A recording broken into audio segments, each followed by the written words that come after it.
This is the live podcast with Manuel, living in full expression.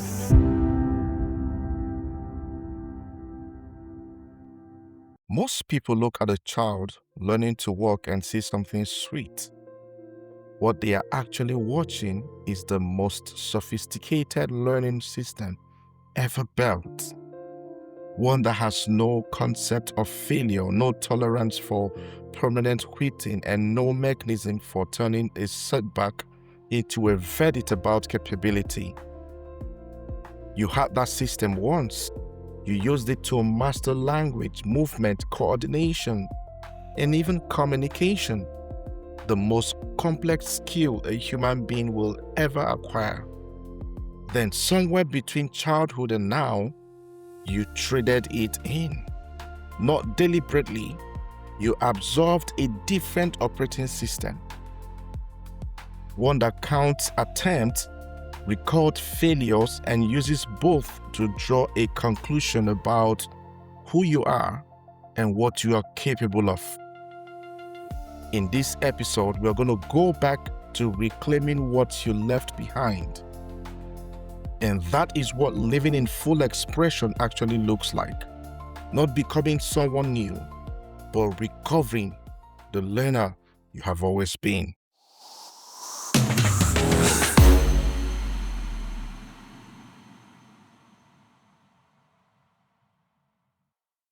Welcome to the live podcast with me, your host, Manuel. And in today's episode, I want to share with you a lesson I learned from my son. So my son is not yet 2 years old. And in the last few months, I've watched him do something that I have spent years trying to teach adults in coaching sessions.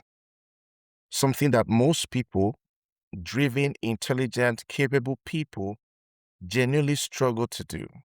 Not because they lack the intelligence, but because they lost something along the way that my son still has in abundance.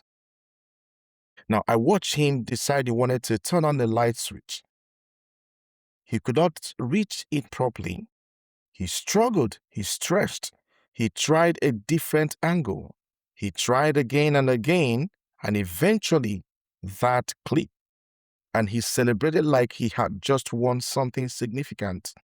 And because he did, and then he turned it off and started all over again. No frustration, no, this is too hard, no, maybe I'm not a switch turning on kind of person. It was just curiosity, effort, celebration, and then immediately the next attempt. Over and over until the skill was his, until he owned it so completely, he did not need to think about it anymore.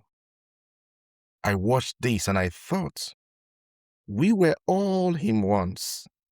Every single one of us. We learned to walk using exactly the same system. We learned to speak. We learned to run. We master things that are by any honest measure far more complex than anything we are trying to build right now. And we did all that without a single thought of quitting. What happened between then and now is a big question we need to answer in this episode. And I want you to stay with me because what I watched my son do in that hallway is going to change the way you see every obstacle, every setback, and every moment you have ever called a failure. You are in a session right now, so let's get started.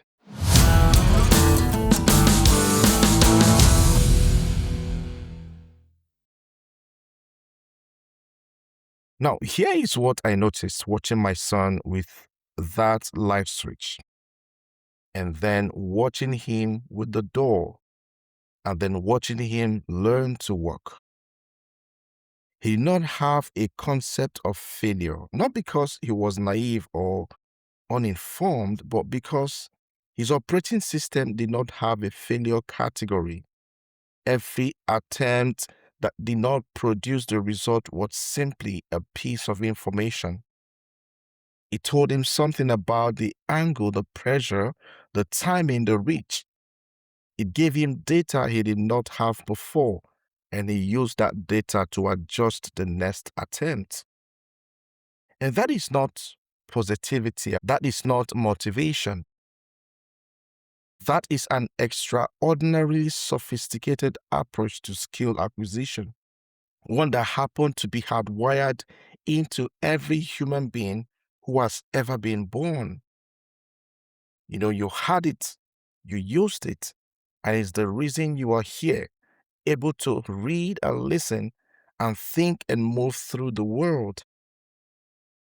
So when my son was learning to open the door, he noticed something that I found remarkable. He recognized the pattern. He saw that the doors in our home had the same levers. So when one door did not open for him, he went to another, not defeated, but just curious. He was testing the pattern, seeing if the information from one attempt transferred to a different instance of the same mechanism. That is pattern recognition. That is scientific thinking that every high-performance professional is trying to develop. And here was my son, not yet 2 years old, deploying it naturally in the hallway. So this is what he kept doing. He kept going back to the door day after day, reaching for the lever, not quitting, not quite getting it yet, but he kept adjusting, kept trying again. And then one day, the door opened. You should have seen his face. Pure, unfiltered, undiluted triumph. The celebration was someone who understood at a level deeper than language that they had earned something. Then he tried to close it. That's a new challenge for him. New learning curve, same approach, same persistence, same result. And today, my son can open and close every door in our home. He can operate every light switch. And he's not yet 2 years old. Now, let me ask you something. When was the last time you approached a professional challenge, a business problem, a skill you were developing with the same quality of persistence? When was the last time a setback registered as a data rather than as a verdict? When was the last time you celebrated the click? Not the destination, but the click, the moment of breakthrough, however small it was. Because here's the thing. The skill my son was developing is not a child's skill. It is the most effective learning methodology available to a human being. And every one of us, every one of us, we were born with it. You used it to acquire the foundation of everything you are. And somewhere along the way, you exchange it for something much less effective. A system that counts failure, draws conclusions from them, and uses those conclusions to decide in advance what is and what is not worth trying again. We are all children once. We are all him. My son. And we all gradually, without even noticing and knowing it, traded the most powerful operating system we had for one that felt more grown up and produced significantly worse results. Now, let me tell you about a man who found a way as an adult to operate from the same system my son was using in the hallway. And this person is Thomas Edison, working at his laboratory in Menlo Park in New Jersey. He spent approximately 18 months, running around 1,200 experiments in his effort to develop a practical incandescent light bulb. He tested more than 6,000 different materials, looking for the right filament, the element that will glow without burning out. Now make the concept of electric light viable for ordinary people in ordinary homes. 6,000 materials. Over 18 months, most of them did not work. The documented history of that process showed something important. In fact, at one point, when the work was producing no workable results, his assistant expressed despair. The gist of what was said was that all their work had come to nothing, that they had learned nothing. Edison's response, paraphrased from various documented accounts of his attitude during this period, was that they have learned a great deal. They now knew which materials would not work, because every failed material was not a dead end. It was a cleared path, a direction eliminated, a step closer to the one that would work. He was using the same operating system as my son in the hallway. So this is not that this is not working. Perhaps I'm not the kind of person who can do this. But this specific approach does not produce these specific results. And what does that tell me? And what do I try next? That was the mindset. The difference between these two responses is not temperament or talent. It is the language you use to classify the experience. Edison called them experiments. My son, with no language for it at all, simply treated every attempt as information. Both of them were doing the same thing, refusing to allow an unsuccessful attempt to mean anything more than it actually meant. That this particular attempt at this particular time with this particular method did not produce the desired result. What neither of them allowed it to mean was anything about their fundamental capability or the ultimate possibility of success. So the light bulb that eventually worked used a carbonized cotton thread as its filament. It burned for more than 18 hours. It was the result of approximately 1,200 experiments. Now, Edison went on to hold over 1,000 patents. He did not achieve that by being talented at everything. He achieved that by being constitutionally incapable of treating an unsuccessful attempt as a permanent verdict. So here's what I want you to sit with. The 1,200 experiments did not happen because Edison was unusually resilient. They happened because he had refused to let the language of failure into his methodology. The attempt was an experiment. Experiments do not fail. They produce results. And some results are useful immediately, while some tell you what to eliminate, because all of them give you information you did not previously have. So when did you last describe your setback as an experiment? Now, I want to do something with you right now, not explain something. I want to ask you some important questions. If you are driving, let this land while you drive.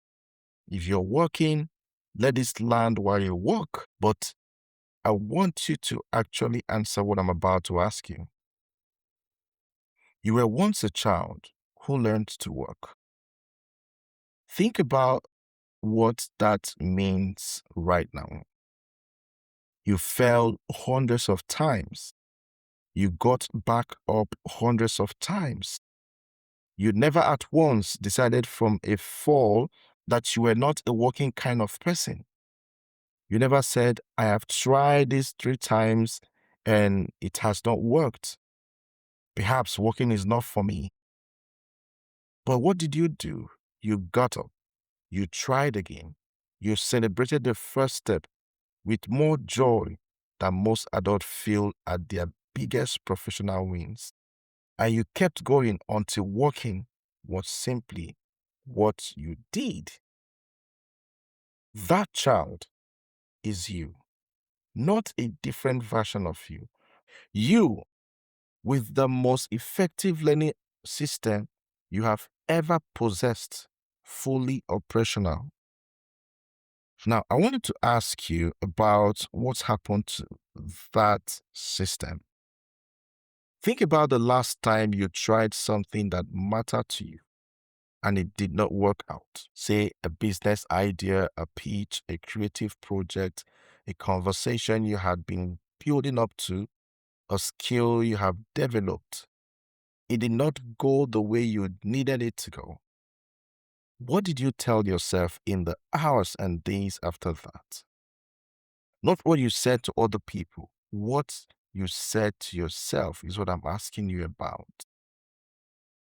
Sit with that for a moment, because the language you use in the internal conversation is the entire story. If you use the language of experiment, that approach did not work. Here is what I learned. Here is what I would adjust. That means you stayed in your child's operating system. You kept moving. You kept gathering information. But if you use the language of verdict, such as I tried this and it failed, which tells me something about my capability, my timing, my readiness, my right to attempt this at all, that means you stepped outside the child system and into the one you absorbed as you grew, the one that turns an unsuccessful attempt into a conclusion about a person. Now, I want to go deeper with you, and I want you to be honest with me in this point, because this is the layer that changes everything. When did you first learn to use the language of verdict? Not the recent examples. I mean, the original one. When was the first time you tried something that mattered and it did not work? And instead of treating it as an experiment, someone or some experiences taught you to treat it as a reflection of your worth.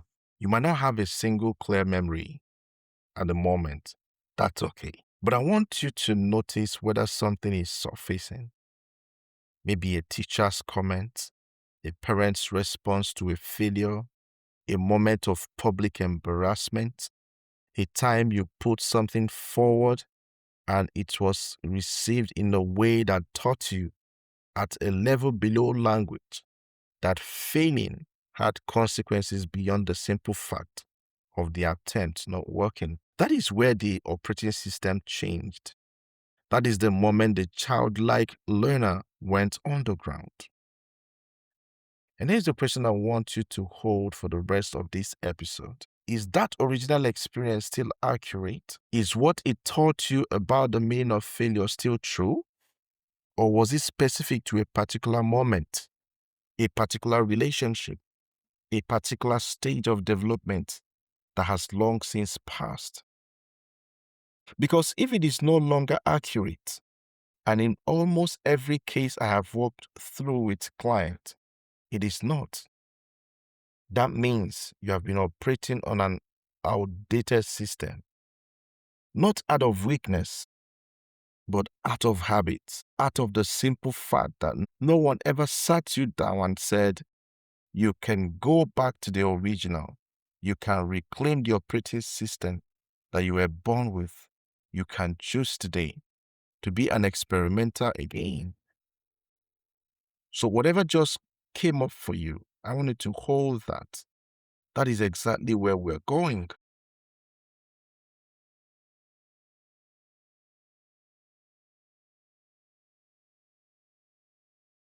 Now, I want to give you 4 moves that brings you back to the original system. I want to give you something practical now, not a theory. I mean, moves you can begin making even right now, today, before these episodes end, that returns you to the operating system you started with. So move number 1 is you need to change the language.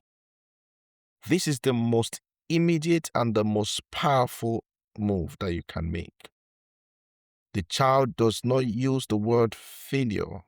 The scientist does not use the word failure. Edison did not use the word failure about his experiment. The language you use to clarify an unsuccessful attempt determines what the attempt means to you and what you can do next. When something does not work, the question is not why did it fail? The question is, what did this experiment teach me? And what do I adjust for the next one? That is not positive spying. That is accurate language. The attempt did not work. That is all that happened. The language of failure adds a verdict to a simple fact. The language of experiments keeps the process moving. Now, I want you to think about a musician learning a piece of music. The first time they attempted a difficult passage, their fingers did not go where they need to go. Every attempt that does not produce the music is not a failure. It is the process. The process is not separated from the achievement. The process is the achievement. Building itself one attempt at a time. So you need to change your language. Rather call it an experiment. Move number 2. Celebrate the click, not just the destination. My son did not wait until he could open every door in the house to celebrate. He simply celebrated the first click of the light switch. He celebrated the first door that swung open. He celebrated each micro breakthroughs as they happen. And that celebration was not trivial. It was the fuel. It was the signal that told his brain this is worth continuing. This is producing something. This is moving in a direction that matters. Most adults defer their celebration entirely to the destination. I will feel good when the business is profitable. I will acknowledge the progress when the project is finished. I will allow myself to feel capable when the result confirms it. And so they travel the entire distance from first attempt to mastery in a state of sustained self-withholding, no celebration at the milestones, no recognition of the process, no signal to the brain that the effort is producing something real. So I want you to celebrate the click. Celebrate the first attempt that got you closer than the last one. Celebrate the experiment that produced information. Even if the information was, that does not work. Information is the currency of the process. It is worth celebrating. Move number 3. Recognize the pattern across doors. My son did not treat each door as a separate, unrelated challenge.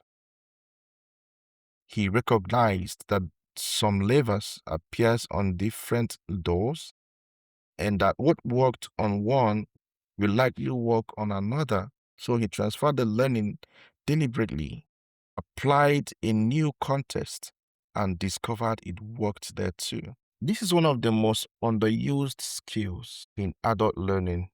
The lesson from a failed business does not only apply to that business. The pattern of what went wrong, when examined honestly, almost always contain information that transfers to the next context. The discipline you developed in one area of your life is available in another. The resilience you demonstrated in one difficulty is evidence of the capability available in the next one. So I want you to think about the adult learning to drive.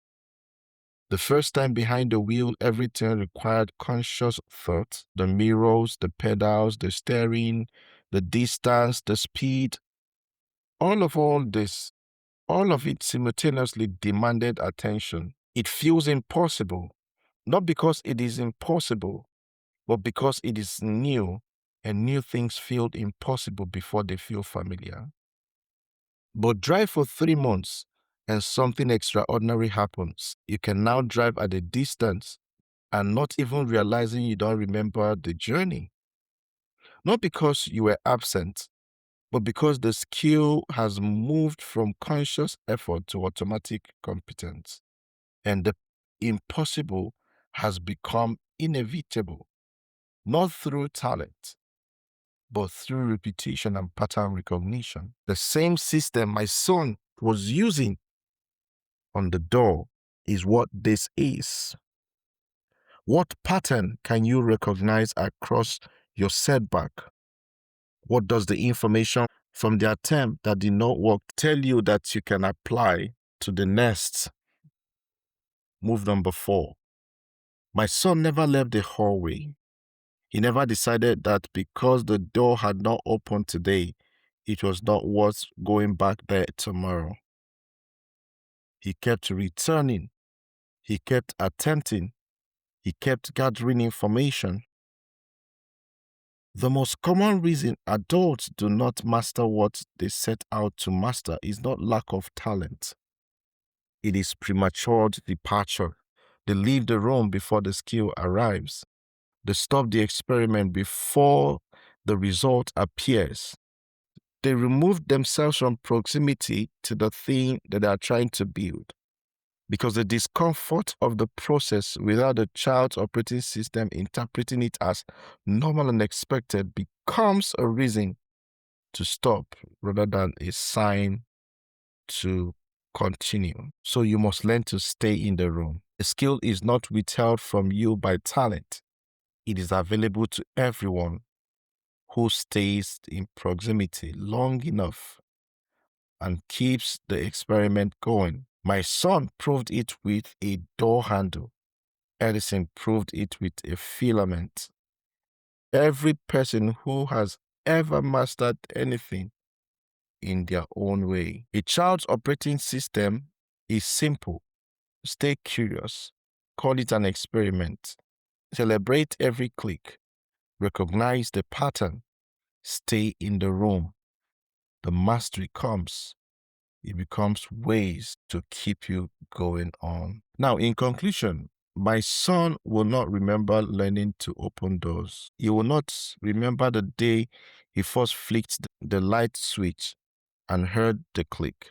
He will not remember the hundreds of falls before the walking became running, but I will.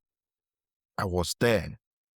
And what I watched was the purest demonstration of human capability I have ever seen in the coaching room or outside one of them.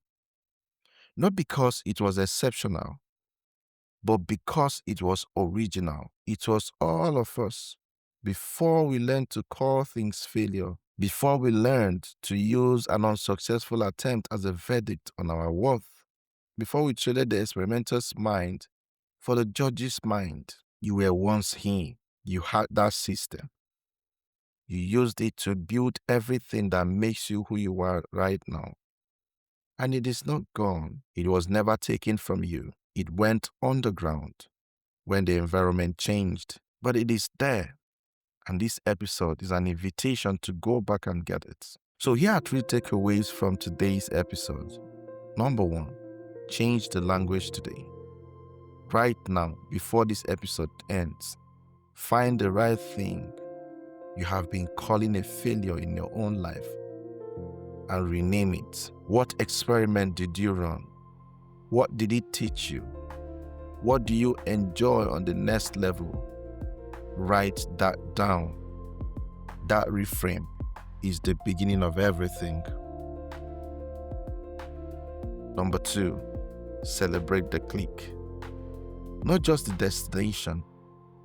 Before this week is over, name one piece of progress you have been withholding celebrating from. Give it the recognition it deserves.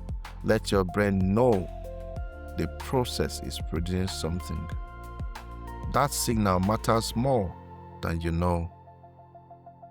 Move number 3, stay in the room.